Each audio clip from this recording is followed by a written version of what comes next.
নমস্কার, কেমন আছো সবাই? আবারও জীবনের ওঠাপড়ার নতুন দিনের নতুন একটা ব্লগ ভিডিও নিয়ে চলে এলাম তোমাদের সামনে। খুব বেশি কষ্ট হলে বা দুঃখ পেলে আমি যেটা করি সেটাই তোমাদের সাথে আজকে শেয়ার করব। চলো দেখতে থাকো, আশা করছি একটু হলেও ভালো লাগবে। এখন আমি বানিয়ে নিচ্ছি ফুলকপির তরকারি, একেবারে নিরামিষভাবে। একটুখানি আদা দিয়ে দিয়েছি আর জিরে বাটা, আর দিয়েছি নুন হলুদ। এইভাবেই একটুখানি কিন্তু কষিয়ে নেব, সাথে অল্প একটু না টমেটোও দিয়ে দিয়েছি। আর খুব সিম্পলভাবে করছি।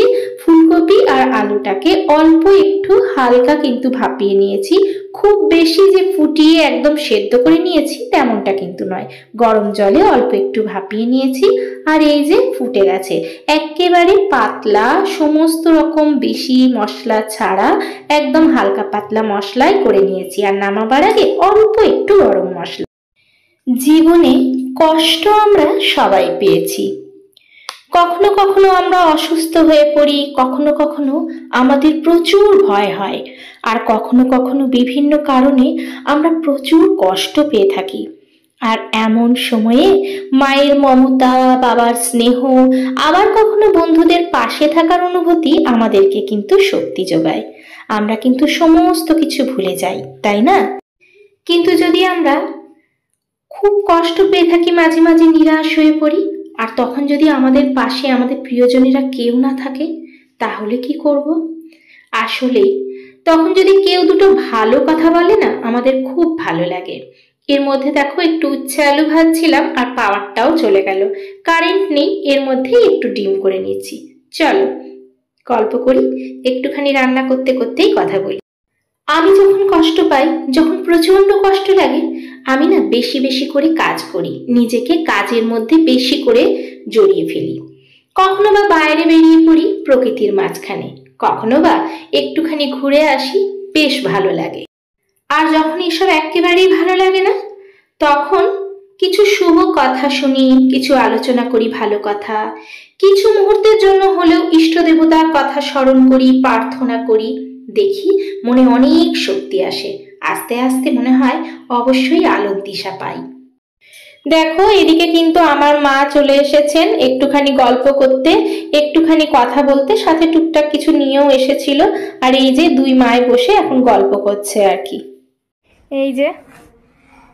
এই যে ইনি এখানে পড়তে বসেছেন। দিদি থাকলে দিদি ভাইয়ের সাথে মানে ঝগড়া হয় আর কি, ওকে বলে তুই পড়, ওকে বলে তুই পড়। ইনি লিখছেন হচ্ছে স্মল লেটার, তাই না? স্মল লেটার লেখো, কই দেখি কেমন লিখছো।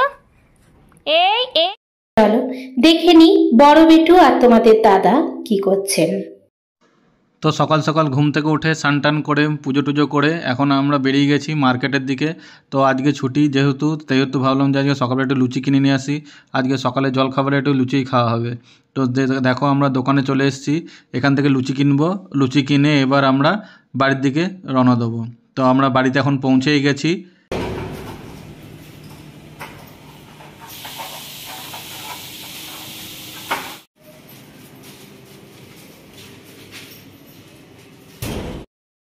তো বাড়িতে পৌঁছে দেখো এভাবে আমি আলু ভাজতে শুরু করে দিয়েছি।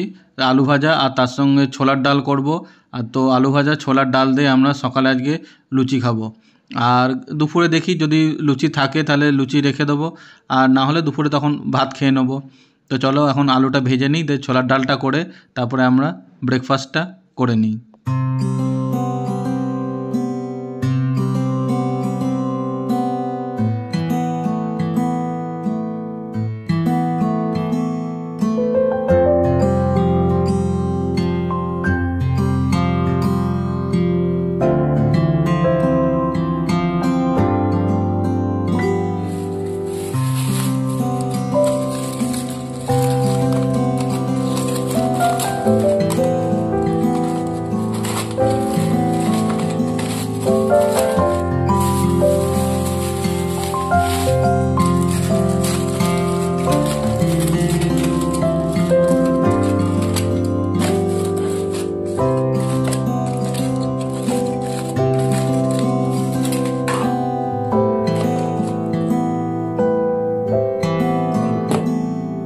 তো দেখো এখানে আমাদের ছোলার ডালও হয়ে গেছে, আলু ভাজা হয়ে গেছে, আর লুচিও আমরা নিয়ে নিয়েছি। তো এটা হচ্ছে বেটুর থালি।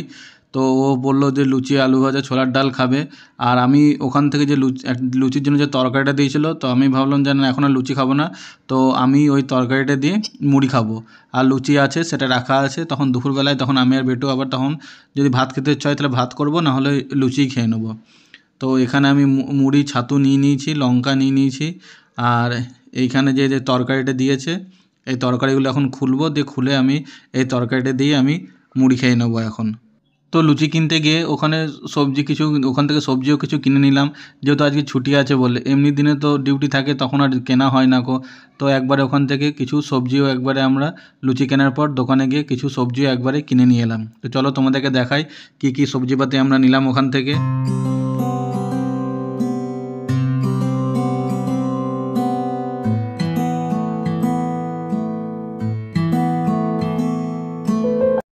যেমনটা তোমাদেরকে বললাম যে সবকিছু কিন্তু ভুলে যাওয়া যায় না, জানো তো। যতই আমরা বাইরে বেরোই, যতই আমরা সবার মাঝখানে থাকি, এই যে কিছুটা মুহূর্ত বাইরে কাটাবো বলে চলে এসেছি শাশুড়ি মাকে নিয়ে বাইরে। এখানে আমার মা, আমাদের বাড়ির সবাই কিন্তু আসবে। ছোটখাটো প্রোগ্রাম হচ্ছে, কিছু সাংস্কৃতিক অনুষ্ঠান আর কি, যেগুলো খুব ভালো লাগে দেখতে, তাই আমরা কিন্তু চলে এসেছি। তবে ওই যে বললাম, সবকিছু ভোলার নয়, সবকিছুকে ভোলাও যায় না।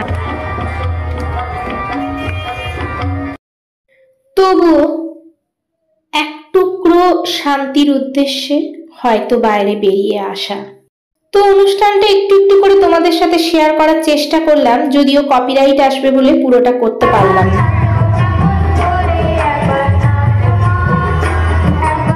তো এখানে কিন্তু দেখলে আমার দাদার ছেলেগুলোও গান করছিল।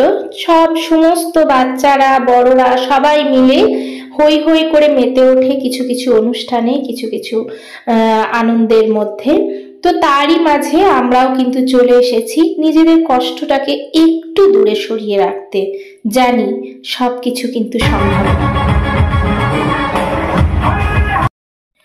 তো আমি কিন্তু প্রত্যেকটা মুহূর্ত, প্রত্যেকটা দিন কিভাবে আমার কাটছে আর কিভাবে আমি দিনগুলোকে কাটাবার চেষ্টা করছি, সেটাই তোমাদের সাথে তুলে ধরার চেষ্টা করছি আমাদের জীবনের ওঠাপড়ার মধ্য দিয়ে।